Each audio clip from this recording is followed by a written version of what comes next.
Guys आज के इस वीडियो से हम लोग स्टार्ट करने वाले हैं अपना HTML का ट्यूटोरियल। अगर आप लोगों ने अभी तक मेरी HTML के ट्यूटोरियल की प्लेलिस्ट एक्सेस नहीं करी है तो मैं कहूँगा आप इसको जल्दी से जल्दी एक्सेस कर लें, क्योंकि यही वो जगह है जहाँ पर सारे वीडियोस अपलोड होने वाले हैं। मैं यहाँ पर इसको खुद भी बुकमार्क कर लेता हूँ आप लोगों के साथ साथ, मैं चाहता हूँ मेरे साथ आप भी करें और यहाँ पर इसको सेव भी कर लेता हूँ और यहाँ पर क्लिक करके आपकी प्लेलिस्ट सेव हो जाएगी। अब मैं यहाँ पर जल्दी से काम की बात करता हूँ, और काम की बात करने से पहले मैं चाहूँगा आप सब लोग इस वीडियो को लाइक करें और थोड़ा सपोर्ट दिखाएं। उसके बाद आप लोग नया टैब खोलें। हमने पिछले वीडियो में क्या देखा था, इस मुद्दे पर ज़रा सा जल्दी से एक बार और बात कर लेते हैं।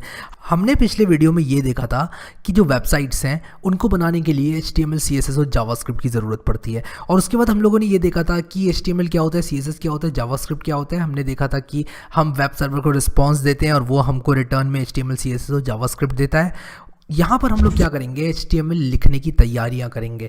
और आप सोच रहे होंगे यार भाई HTML लिखने की तैयारियों का क्या मतलब है, आप नोटपैड में भी तो लिख सकते हैं। बिल्कुल सही कहा आपने, नोटपैड में हम लिख सकते हैं, लेकिन कभी कभी अपने वर्कफ्लो को फास्ट बनाने के लिए और कुछ चीज़ें ऐसी होती हैं IDE के अंदर जो कि हम यूज़ करना चाहेंगे और हम नोटपैड में नहीं लिखेंगे। इसका मतलब ये नहीं है कि आप नोटपैड में नहीं लिख सकते, बस ये रिकमेंडेड नहीं है कि आप नोटपैड में लिखें, क्योंकि नोटपैड में आपको एक एक चीज़ लिखनी पड़ेगी। फॉर एग्जाम्पल IDE जो होती है, अगर आप VS कोड डाउनलोड करेंगे तो वो आपको सजेशंस देगा, आपके वर्कफ्लो को बड़ा बनाएगा, आसान बनाएगा और आप जो है बड़े आराम से कोडिंग कर सकते हैं स्मूथली मल्टीपल टैब्स के साथ। तो चलो VS कोड को इंस्टॉल कर लेते हैं और आप लोगों को कुछ करना नहीं है, बस विजुअल स्टूडियो कोड लिखना है।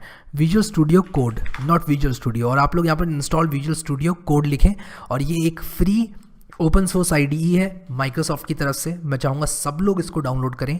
और यहाँ पर आप लोग देख रहे हैं डाउनलोड फॉर विंडोज़ लिख कर आ रहा है, स्टेबल बिल्ड। मैं क्लिक करूँगा इस पर और जैसे ही मैं इस पर क्लिक करूँगा ये डाउनलोड हो जाएगी। आपके इंटरनेट कनेक्शन के हिसाब से, मेरा इंटरनेट कनेक्शन बड़ी फास्ट है तो यहाँ पर देखो ये बहुत जल्दी डाउनलोड हो गया 56 MB। और इसके बाद आप लोग शो इन फोल्डर पे क्लिक करें और उसके बाद ये जो डाउनलोड हुआ है इस इंस्टॉलर को रन करें। इस इंस्टॉलर को जैसे ही मैं रन करता हूँ ये मुझे कुछ लाइसेंस एग्रीमेंट दिखा रहा है, इसको जल्दी से हम लोग पढ़ लेंगे और आई एक्सेप्ट द एग्रीमेंट पे क्लिक करके नेक्स्ट करेंगे। उसके बाद यहाँ पर कुछ इंपॉर्टेंट बात, आप लोग add open with code to Windows explorer file context menu पर चेक कर दें और इस पर भी चेक कर दें, और यहाँ पर ऐड टू पाथ पे भी आप लोग जो है चेक कर दें। और जो मैंने चेक किया हुआ इन सबको चेक कर दें, और ये बहुत ज़्यादा इंपॉर्टेंट है। अगर आप लोग डेस्कटॉप पे आइकन बनाना चाहते हैं इसको भी चेक कर सकते हैं। इसके बाद आप लोग नेक्स्ट पे क्लिक करें और इंस्टॉल पे क्लिक कर दें। जैसे ही आप इंस्टॉल पे क्लिक करेंगे आपका जो विजुअल स्टूडियो कोड है वो इंस्टॉल होना चालू हो जाएगा आपके कंप्यूटर के अंदर। और थोड़ा सा टाइम ये ज़रूर ले सकता है, लेकिन जैसे ही ये हो जाएगा ये हमको बता देगा, हम फिनिश कर देंगे उसके बाद और हम VS कोड को इस्तेमाल कर पाएंगे। ये जितनी देर में हो रहा है हम लोग क्या करेंगे, एक फ़ोल्डर में आएंगे अपने कंप्यूटर के अंदर। जैसे कि आप लोग देख रहे हैं मैं यहाँ पर एक फ़ोल्डर में आ गया हूँ, ये हो भी गया है इंस्टॉल। तो इसको मैं यहाँ पर अभी लॉन्च नहीं करूँगा, सिर्फ फिनिश कर दूँगा। मैं यहाँ पर एक नया फ़ोल्डर बनाऊँगा और मैं इस फोल्डर का नाम क्या रखने वाला हूँ, complete web development boot camp, क्योंकि यहाँ पर हम पूरा वेब डेवलपमेंट स्टार्टिंग से लेकर एंड तक सीखेंगे। मैं इस फोल्डर के अंदर आ चुका हूँ, ठीक है। राइट क्लिक करूँगा और यहाँ पर आप देख रहे हो ओपन विथ कोड लिख कर आ गया है। ओपन विथ कोड आपका भी लिख कर आ रहा होगा। एक तो ये तरीका है इसको खोलने का, आप जैसे ही इस पर क्लिक करेंगे ये वाला फोल्डर जो है आपका विजुअल स्टूडियो कोड में खुल जाएगा। तो यहाँ पर आप लोग देख सकते हैं मेरा जो कंप्लीट वेब डेवलपमेंट वाला फोल्डर है ये मेरा विजुअल स्टूडियो कोड में खुल गया है। आप एक फोल्डर को विजुअल स्टूडियो कोड में खोल सकते हैं या फिर आप सिर्फ फाइल को भी खोल सकते हैं। अगर आप विजुअल स्टूडियो कोड के साथ नए हैं तो मैं कहूँगा कि आप लोग बिल्कुल भी इसके बारे में चिंता ना करें, बस जैसे जैसे मैंने किया है वो आप करें।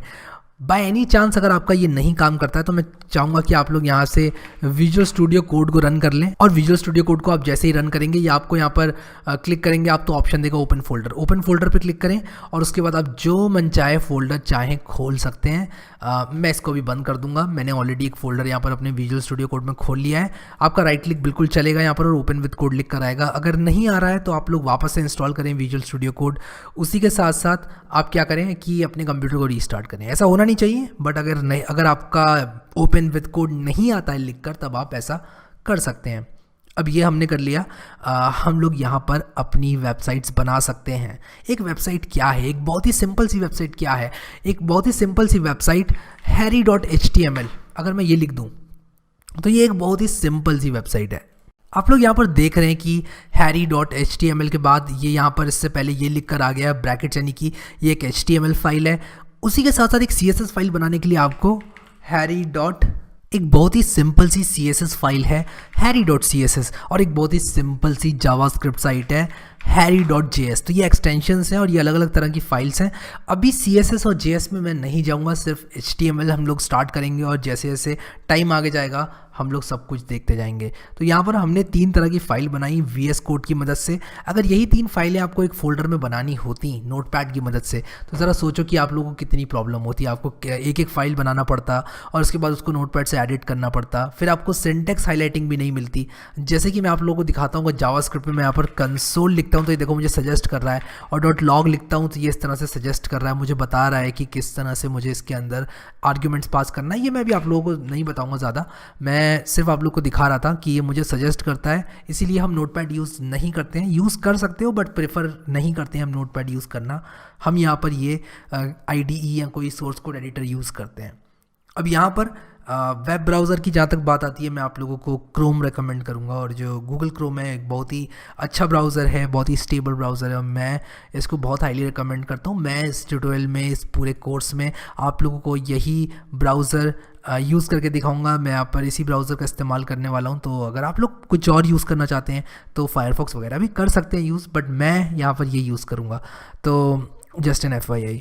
उसी के साथ साथ हम लोग यहाँ पर VS कोड के बारे में थोड़ा और देखेंगे, और यहाँ पर बहुत ही जल्दी आप लोगों को बताना चाहूँगा कुछ चीज़ें, क्योंकि मैं यहाँ पर इस कोर्स को एक कॉम्प्रिहेंसिव VS कोड का ट्यूटोरियल नहीं बनाना चाहता। मैं आपको कुछ थोड़ा सा बता देता हूँ VS कोड के बारे में। VS कोड आपने इंस्टॉल किया, आप जैसे ही एक्सक्लेमेशन मार्क लिखते हैं, यहाँ पर एमिट एब्रीविएशन लिख के आता है, आप इस पर क्लिक करते हैं तो आपको एक बॉयलर प्लेट कोड मिल जाता है HTML का, जिसको आप आगे ले जा सकते हैं।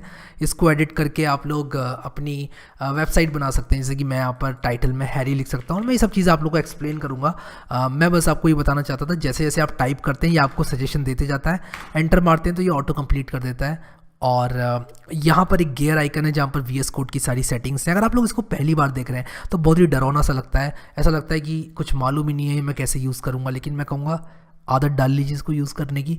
क्योंकि अगर आप लोग पाइथन में भी प्रोग्रामिंग करोगे आगे जाकर, या फिर मान लो कोई और प्रोग्रामिंग लैंग्वेज में प्रोग्रामिंग करोगे, तो ये जो विजुअल स्टूडियो कोड है ये आपके बहुत ज़्यादा काम आने वाला है। तो यहाँ पर 1 2 3 4 5 बटन्स के बारे में आपको बता देता हूँ। इनमें से अभी के लिए सिर्फ एक्सप्लोरर पे आप लोग फोकस करो। एक्सप्लोरर को इस तरह खोल बंद कर सकते हो आप। इसके अंदर वो सारी की सारी ओपन फाइल्स हैं जो कि आपने खोल रखी हैं। यहाँ पर आपका पूरा फोल्डर दिखता है, इसको बंद या खोल कर सकते हैं। अगर आपने कोई फोल्डर बनाना है तो यहाँ क्लिक करें, कोई फाइल बनानी है तो यहाँ क्लिक करें, न्यू फाइल न्यू फोल्डर, और ये रिफ्रेश का बटन है कि अगर आपने यहाँ पर कोई फाइल बना दी, यहाँ पर कोई फाइल बना दी और उसके बाद आपकी यहाँ दिखाई नहीं दे रही है तो आप रिफ़्रेश कर सकते हैं, तो ये यहाँ पर दिखाई देने लग जाएगी। उसी के साथ साथ यहाँ पर सर्च है, यहाँ पर गिट है। अब बहुत सारे लोगों को गिट नहीं मालूम होगा एज ए बिगिनर, कोई प्रॉब्लम नहीं है, अभी छोड़ दो उसको। डीबगर को भी अभी के लिए छोड़ दीजिए आप। और यहाँ पर एक्सटेंशंस हैं, ये बिल्कुल ही माइक्रोसॉफ्ट में स्टोर्स की तरह, आपके एंड्रॉयड ऐप में प्ले स्टोर की तरह, बिल्कुल उसकी तरह है। और यहाँ पर आप एक्सटेंशंस को इंस्टॉल कर सकते हैं, ठीक है। तो यहाँ पर हम एक बहुत ही धमाकेदार एक्सटेंशन इंस्टॉल करने वाले हैं जिसका नाम है लाइव सर्वर। तो जैसे आप लोग यहाँ पर लाइव सर्वर लिखेंगे, मेक श्योर कि आप लोग इंटरनेट से कनेक्टेड हैं। तो मेरी ऑलरेडी यहाँ पर इंस्टॉल्ड है, लेकिन आप लोग को इंस्टॉल पे क्लिक करना है लाइव सर्वर लिखते ही, और जैसे ही आप इंस्टॉल पे क्लिक करेंगे आपकी ये जो लाइव सर्वर है वो इंस्टॉल हो जाएगी। तो मैं अभी अनइंस्टॉल करके वापस से इंस्टॉल कर सकता हूँ इसको। मैं अगर इसको अभी अनइंस्टॉल करके रीलोड करूँ और उसके बाद यहाँ पर मैं लिखूँ लाइव सर्वर, तो यहाँ पर मेरा फिर ऑप्शन देगा इंस्टॉल करने का, इस पर क्लिक करने का, और इस पर क्लिक करने के बाद दैट्स अबाउट इट, इतना ही करना है बस आपको। और जैसे आप ये करेंगे आपको यहाँ पर गो लाइव का बटन दिखाई देगा। रिलोड कर लेना अपने VS कोड को, अगर नहीं दिखाई दे तो, यानी कि बंद करके खोल लेना वापस से। बट जैसे ही आप इस गो लाइव पे क्लिक करते हैं तो यहाँ पर गो लाइव पे आप जैसे ही क्लिक करेंगे, मैंने क्लिक किया गो लाइव पर, ये देखो ये हैरी टाइटल का एक पेज खुल गया यहाँ पर। और बॉडी के अंदर अगर मैं यहाँ पर कुछ ऐसे लिख देता हूँ, इसको हटा देता हूँ, हैरी, और हैरी नहीं यार, हेलो वर्ड लिखते हैं। हेलो वर्ड मैंने यहाँ पर लिखा तो देखो यहाँ पर हेलो वर्ड लिखकर आ गया बिना इसको रिलोड किए। यही लाइव सर्वर का काम है, आपको रिलोड करने की ज़रूरत नहीं है। सिंपली आप जैसे जैसे चेंज करेंगे, हेलो वर्ड की जगह आप लोग यहाँ पर हेलो हैरी करके सेव करेंगे, तो यहाँ पर देखो हेलो वर्ड का हेलो हैरी हो गया। तो जैसे जैसे मैं काम करूँगा वैसे वैसे यहाँ पर अपडेट होती जाएंगी चीज़ें। लाइव सर्वर बिल्कुल इसी में मदद करता है हमारी। और यहाँ पर VS कोड के बारे में थोड़ा और बताऊँ आप लोगों को, तो यहाँ पर सेटिंग्स होती हैं, यहाँ कमांड पैलेट है, इसमें सारे कमांड्स होते हैं। अभी के लिए आप इसको छोड़ दो। सेटिंग्स पे जाऊंगा, सेटिंग्स पे क्लिक किया। सेटिंग्स पे जाने के बाद दो तरह की सेटिंग्स है विजुअल स्टूडियो कोड में, एक यूज़र सेटिंग है, एक वर्क स्पेस सेटिंग है। यूज़र सेटिंग मतलब इस कंप्यूटर में जो यूज़र है, यानी कि आप जो यूज़ कर रहा है कंप्यूटर, उसके लिए सेटिंग्स। वर्क स्पेस मतलब सिर्फ इस फोल्डर के लिए सेटिंग जो खुला हुआ है। तो कुछ चीज़ें होंगी जो आप चाहेंगे सिर्फ इस फोल्डर में अप्लाई हों, जैसे लाइव सर्वर।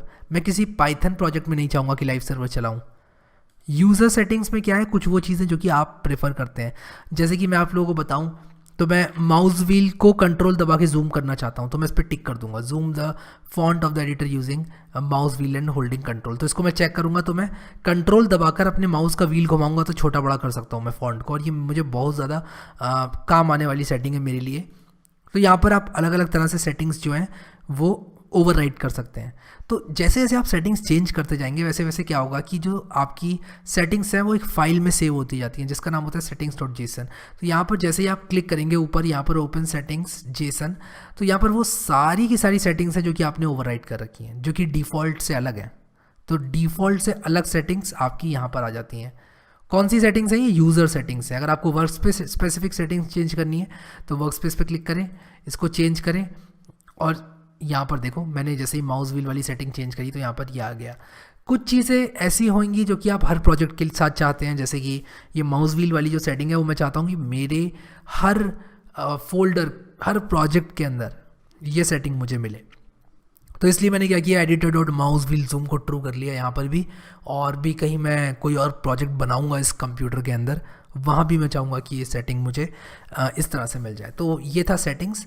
और अगर आप लोगों को ज़्यादा सीखना है और वी एस कोड के बारे में एकदम नेटिग्रिटी, एकदम डिटेल सब कुछ, तो मैंने वो भी वीडियो बनाया हुआ है, और मैं बताता हूँ आपको कहाँ मिलेगा। और वो आपको मिलेगा मेरे पाइथन के कोर्स में। अगर आप लोग पाइथन नहीं भी सीख रहे हैं तब भी मैं कहूँगा कि आप लोग अगर चाहते हैं वी एस कोड को बहुत डिटेल में सीखना तो ये वाला वीडियो देख लें, learn V S code in one video, V S code tutorial, ये है मेरा, प्लस पाइथन सेटअप। इसमें मैंने वी एस कोड के बारे में बताया, मोस्टली पाइथन के बारे में कम ही बताया है, तो आप लोग इसको देख सकते हैं। और इसमें मैंने सब कुछ डिटेल में बता रखा है। बट यहाँ पर इस वीडियो को मद्देनज़र अगर रखा जाए, HTML, CSS और जावास्क्रिप्ट की जहाँ तक बात रही, इतना काफ़ी है। और कुछ आगे लगेगा ना तो मैं आपको बता दूंगा, कुछ भी हम यूज़ करेंगे तो मैं आपको इस कोर्स के दौरान बता दूंगा। तो यहाँ पर अभी सेटिंग्स को बंद करते हैं। एक और important cheese, keyboard shortcuts. Keyboard shortcuts by default होते हैं आपके VS कोड के अंदर, लेकिन आप चाहेंगे कुछ कीबोर्ड शॉर्टकट्स को ओवरराइड करना, जैसे कि मैं Ctrl+D जो है उसको मैंने रखा हुआ है, Ctrl+D मैंने रखा हुआ है अपनी लाइन को रेप्लिकेट करने का शॉर्टकट। ठीक है, यहाँ पर मैं दिखाता हूँ आप लोगों को। अगर मैं अपनी कीबोर्ड की जेसन फाइल दिखाऊँ, देखो क्या होता है कि जो डिफ़ॉल्ट कीबोर्ड शॉर्टकट्स हैं वो आपके VS कोड में रहते हैं। इसके ऊपर से अगर आप कोई और कीबोर्ड शॉर्टकट ऐड करते हो, यानी कि चेंज करते हो, तो वो आपके keybindings.json में आ जाते हैं। आपकी जो जेसन फाइल है इसके अंदर आ जाते हैं। देखो मैंने Ctrl+D को रखा हुआ है as editor.action.copy lines down action। तो आप यहाँ पे कॉपी लाइन्स डाउन लिखेंगे तो यहाँ पर देखो मैंने Ctrl+D बना रखा है उसको, मैंने इसको ओवरराइट कर रखा है। बाय डिफ़ॉल्ट ये कुछ और था, मैंने इसको चेंज किया है। इससे क्या होता है, मैं Ctrl+D दबाकर इसको रेप्लिकेट कर सकता हूँ। ऐसे ही मैं सेलेक्ट करके इसको इतनी सारी लाइन्स भी कॉपी कर सकता हूँ नीचे। तो ये काफ़ी यूज़फुल है मेरे लिए। मैं पहले सबलाइम टेक्स्ट यूज़ किया करता था और उसमें ये शॉर्टकट था, तो मेरी आदत सी पड़ गई थी इस शॉर्टकट को यूज़ करने की। ऐसे बहुत सारे शॉर्टकट्स होंगे दूसरे IDEs के जिनकी आपको आदत पड़ी हुई होगी। ऐसा हो नहीं सकता। अगर आप एक प्रोग्रामर हैं, थोड़ा सा भी अगर आप लोग प्रोग्रामिंग में इंटरेस्ट रखते हैं, तो कोई ना कोई ऐसा शॉर्टकट होगा जो कि आप दूसरी IDE से लाना चाहेंगे।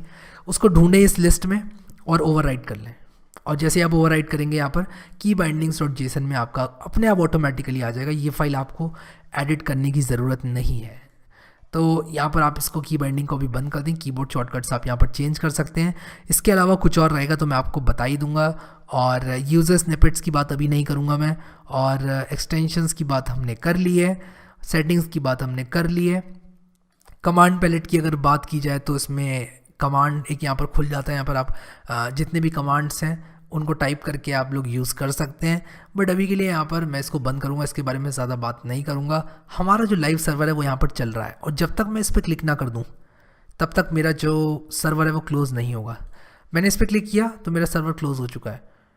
अब यहाँ पर मैं आप लोगों को दिखाता हूँ। ये अगर मैं इसको रिलोड करूँ तो ये नॉट फाउंड आएगा। देखो यहाँ पर आ रहा है कि साइट कांट बी रीच, क्योंकि मैंने सर्वर बंद कर दिया है। तो ये था मेरा VS कोड लाइव सर्वर। आशा करता हूँ कि आप लोगों को समझ में आ गया होगा, आप लोगों को सब कुछ अच्छे से यहाँ पर जो जो मैंने बताया है, जो यहाँ पर बुनियाद है, हमारी फाउंडेशन है, वो आपको समझ में आ गई होगी। लिनक्स और मैक यूज़र्स के लिए एक बात बोलना चाहूँगा, बिल्कुल भी ऐसा मत समझना कि मैं आप लोगों को यहाँ पर एक एक बात बता रहा हूँ। मुझे मालूम है कि मैं आपको सॉफ्टवेयर इंस्टॉलेशन नहीं सिखाऊंगा, वो आपको ऑलरेडी आता है। बट लिनक्स और मैक यूज़र्स भी बिल्कुल घबराए ना ये देखकर कि मैं विंडो यूज़ कर रहा हूँ तो आप लोग ये ट्यूटोरियल फॉलो नहीं कर सकते। विंडो एक सिर्फ ऑपरेटिंग सिस्टम है, तो मैं विंडोज़ यूज़ कर रहा हूँ तो इसका मतलब ये नहीं है कि आप लोग फॉलो नहीं कर सकते। एकदम बाकी सब चीज़ें सेम रहने वाली हैं। जहाँ तक हमारा VS कोड कंसर्न है या फिर जहाँ पर हमारे कीबोर्ड शॉर्टकट्स हैं, मैक और लिनक्स में एकदम पैरेलली चलेगा, एकदम स्मूथली आप इस ट्यूटोरियल को फॉलो कर सकते हैं। शॉर्टकट्स मैंने आप लोग को बता दिया ऑलरेडी। जो शॉर्टकट्स आप अपनी ज़िंदगी में यूज़ करते आ रहे हैं, जिनकी आपको आदत डली हुई है, वो यूज़ करें। एक मेरा मानना है कि अगर आपको 2 हाथ लगाने पड़ते हैं किसी शॉर्टकट को दबाने के लिए, तो मुझे नहीं लगता वो शॉर्टकट है। मेरे हिसाब से जो कॉमन शॉर्टकट्स हैं वो आपके एक हाथ से दब जाने चाहिए, जैसे कि कंट्रोल D, कंट्रोल एस्केप, और भी बहुत सारे कंट्रोल C, कंट्रोल V, ये सब चीज़ें जो होती हैं तो मैं सेम ही रखता हूँ कॉपी पेस्ट के लिए। बट आप लोग कुछ भी चाहें ओवरराइट कर सकते हैं यहाँ पर, और VS कोड की पावर का फ़ायदा उठा सकते हैं। एक बात इस वीडियो को ख़त्म करने से पहले, टर्मिनल, जैसे आप यहाँ पर न्यू टर्मिनल पे क्लिक करते हैं तो आपका यहाँ पर एक इंटीग्रेटेड टर्मिनल खुल जाता है, और मैंने अपना जो टर्मिनल है वो गिट बैश सेट कर रखा है। तो यहाँ पर आप क्लिक करके सेलेक्ट डिफ़ॉल्ट शेल करके यहाँ पर अपना डिफ़ॉल्ट टर्मिनल सेट कर सकते हैं। अगर आप लोग कमांड प्रॉम्प्ट चाहते हैं तो कमांड प्रॉम्प्ट कर सकते हैं, पावर शेल चाहते हैं पावर शेल कर सकते हैं। बाय डिफ़ॉल्ट आपका पावर शेल होने वाला है, तो मैंने भी वही सेलेक्ट कर लिया है अभी के लिए। तो अब मैं अगर यहाँ पर अपना टर्मिनल खोलूँगा तो मुझे यहाँ पर विंडोज़ पावर शेल खुल के आएगा। और ये आपकी ज़िंदगी को आसान बनाने के लिए है कि आपको एक टर्मिनल अलग से नहीं खोलना है, आपका टर्मिनल यहीं पर है। अगर आप लोग को नहीं मालूम टर्मिनल क्या होता है और टर्मिनल हमको इस कोर्स में क्यों चाहिए, तो बिल्कुल भी घबराएं ना, मैं सब कुछ आप लोगों को इस वीडियो में बताऊंगा। बस आप कुछ इतना समझ लो कि यहाँ पर जो टर्मिनल है वो हमें रखना है, और बाकी सब कुछ आप लोग सेम रखो। कोई भी सेटिंग अगर चेंज करनी होगी तो वो मैं आपको बता दूंगा। और मैं आशा करता हूँ कि आप लोगों ने ये प्लेलिस्ट एक्सेस कर ली है और आप लोग आने वाले वीडियोस का इंतज़ार करेंगे और इस कोर्स को अच्छे से फॉलो करेंगे और एक सफल वेब डेवलपर बनेंगे। अगर आप लोगों को ये वीडियो पसंद आया तो मुझे एक लाइक ज़रूर देना, और मुझे कमेंट में बताना कि क्या सजेशंस है आपकी इस कोर्स के दौरान, मुझे क्या क्या कवर करना चाहिए। मैं चाहता हूँ कि आप लोग कमेंट में इंटरेक्ट करें मेरे साथ। सो इस प्लेलिस्ट को एक्सेस करना बिल्कुल मत भूलिए और सेव करना बिल्कुल भी मत भूलिए। यहाँ पर क्लिक करके आप बुकमार्क कर लें प्लेलिस्ट को। अभी के लिए इस वीडियो में इतना ही guys. Thank you so much guys for watching this video, and I will see you next time.